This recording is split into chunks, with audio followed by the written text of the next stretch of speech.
Good morning. Welcome to our Collision Children's Message. It is Sunday, February 21st. Appreciate those of you young people that continue to watch these videos. It always amazes me when I do the video live. There's only just a few that watch it, but then by the end of the week, there ends up being way more. We're averaging over 50 every week of people that view these videos. So that means there's young people and adults that are watching them. So I thank each one of you for your willingness to watch. Let me just open with a prayer. Father, I thank you as always for young people, and God, I want you to lay on their heart the faith, the credible faith that they have, and what they're capable of doing with that faith. God, give me ears to hear. Amen. We're in 3 John here, still written by the Apostle John.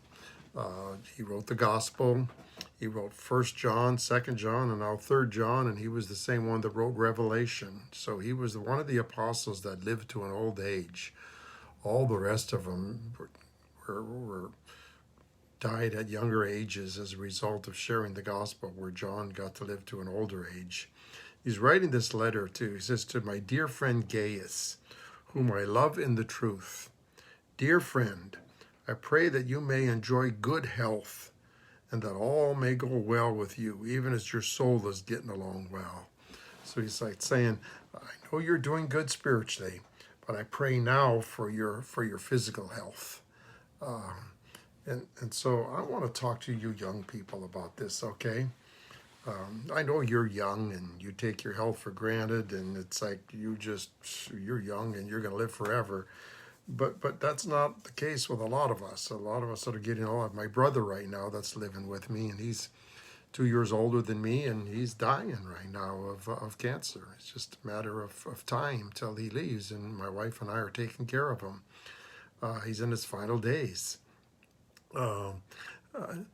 But I want to talk to you young people about how God can use you, okay? If I right now were really struggling with my health, if something, let's just say I got the virus, because that's so prevalent out there. Let's just say that I got the virus and that it really got a hold of me. And I was in the hospital, and they were putting me on machines, and they didn't know if I was going to make it or not. Who would I want praying for me? Who would I make sure I reached out to pray for me? Would I reach out to your parents? Would I reach out to the leaders in the church, in our church? Would I reach out to family? Let me tell you who I would want praying for me. You young people. I would want you young people praying for me. You know why? Because you have incredible faith. We talk all the time. We're going through the book of Matthew right now with our daily devotions. And Jesus healed a lot of people. And when he healed them, he says, your faith has healed you. Now, Jesus did the healing, but it was their faith that caused the healing. And this one Gentile ruler, Roman ruler, his daughter died, and he had faith that Jesus could raise her from the dead. This woman who had been bleeding for 12 years just wanted to touch the garment of Jesus as he walked by, trusting that if she just could touch the garment, she would be healed. They had incredible faith. Incredible faith. That's what you young people have. I've shared this story with you before, but I'm going to share it again because many of you are following now that didn't follow in the past. There was this young girl that was coming to our church Collision, and her mom and dad had taken her to the doctors so many times, and the doctors just literally said they didn't know what to do with her.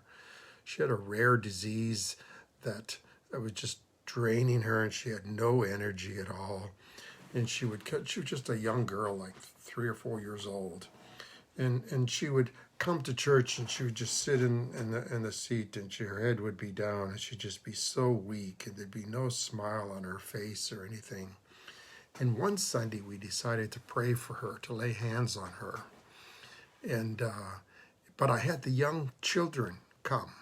I brought her up front, and I had the young children, all the children from Collision, come up there, and they anointed her her head with oil, and then they laid hands on her and prayed for her. Now let me just read this here in James, where it says this.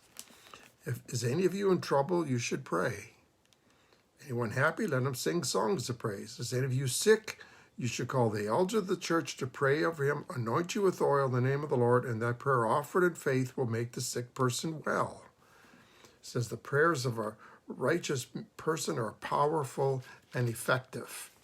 So I had the young children pray for her, lay hands on her, anoint her with her, everything that we just read there in James. We did it. We followed what the Bible told us to do. And God healed her.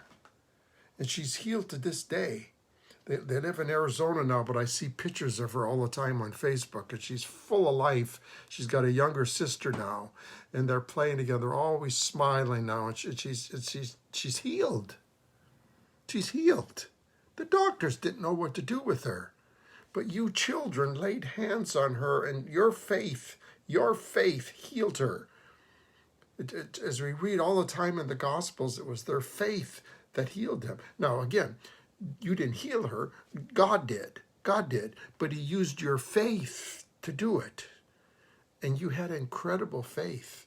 Let me give you another story. Years ago, I was teaching 4th grade Sunday school at a church called New Life in Artesia Cerritos area. It's over there in Norwalk Boulevard, right off South Street. And I taught 4th grade there for like 4 years. And I had leaders in my Sunday school class. They would sit at a table. There'd be about 9 children with each leader on a round chair circle, and when we had our Sunday school, and one of our leaders came down with cancer, and it was serious. And they had taken X-rays, and they saw the cancer. I think it was on his lungs, if I remember right.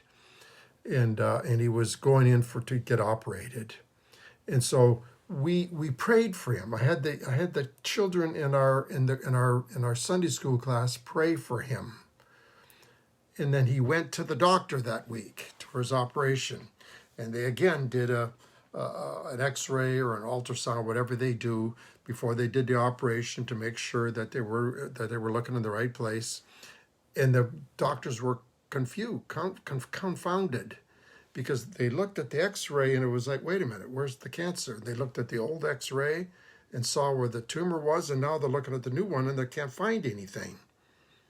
And so they take another one, and all they could see was like a little dot where it used to be, but it wasn't there anymore.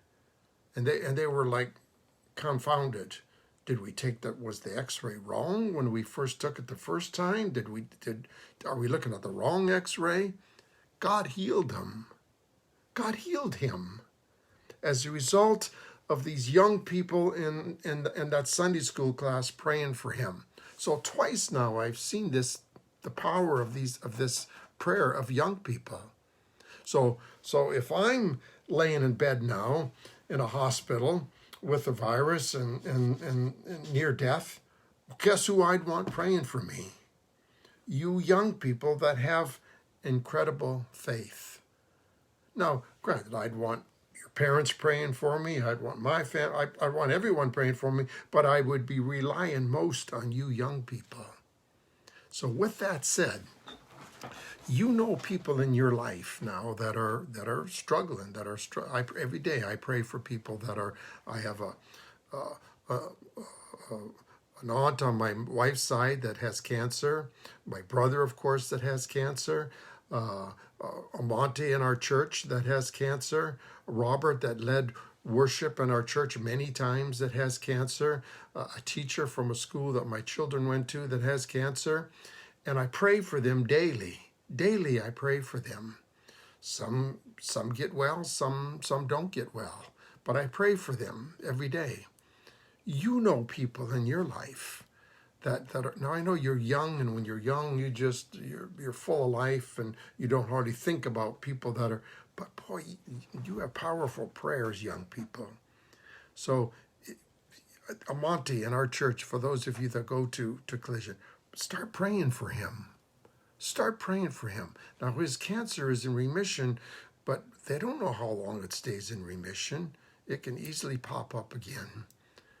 Be praying for him, for others in your family and friends that you know of, that you hear about. Take time now to start listening to those that are, and in your prayer time, hopefully you have a daily prayer time. In your prayer time, start praying for those people, because your prayers are powerful. They are powerful. Pray for my health. I have nothing wrong with me now. I have good health, but pray that God would keep it that way. Just like John here said, I pray that you enjoy good health and that all may go well with you. It's kind of like, right, John's praying for his friend Gaius. You pray for me. Pray for me, young people. Pray for me that I stay healthy, so that I can keep on doing ministry, so I can keep on being your youth pastor for many, many, many, many more years. Pray for that. I cherish your prayers, because I know that your prayers are powerful. So the virus now is affecting our lives. You're not able to go to school, most of you. You probably have loved ones that have come down with the virus. Maybe some of them have struggled seriously. You may have even had somebody in your family that have died from the virus. But it's affecting our world drastically. Now, you're young, so you don't hear and see everything. I didn't when I was young. I was just thinking about myself. I didn't look to see what was happening in the world. But it's affecting our world. Pray for things like that. Pray that God would end this virus, that the virus would go away and we could go back to normal lives. You go back to being in school with your friends. You go back to being able to go into your friends' homes and them coming into your homes, things that you can't do now. Pray for all that stuff, because your prayers are powerful. You hear that? It says the prayers of a righteous person are powerful and effective. I would put in that the prayers of a young person are powerful and effective. Why? Because you have such great faith. In fact, you have incredible faith. Start praying for people that need your prayers, that need your faith. Amen? Let me close with a prayer. Father, I pray that you lay on the heart of the young people that are watching this to start praying for people in their lives, family, friends, for me, God, that we would, for our health, pray against the virus, pray against other, God, these young people have incredible faith. And I pray, God, that they would use that faith mightily. Amen. Hey, thank you for watching. As you know, every Tuesday night is our Impact. Every Wednesday night is our Crash. So I look forward to seeing many of you young people at that time. God bless you all and have a great, great weekend. See ya.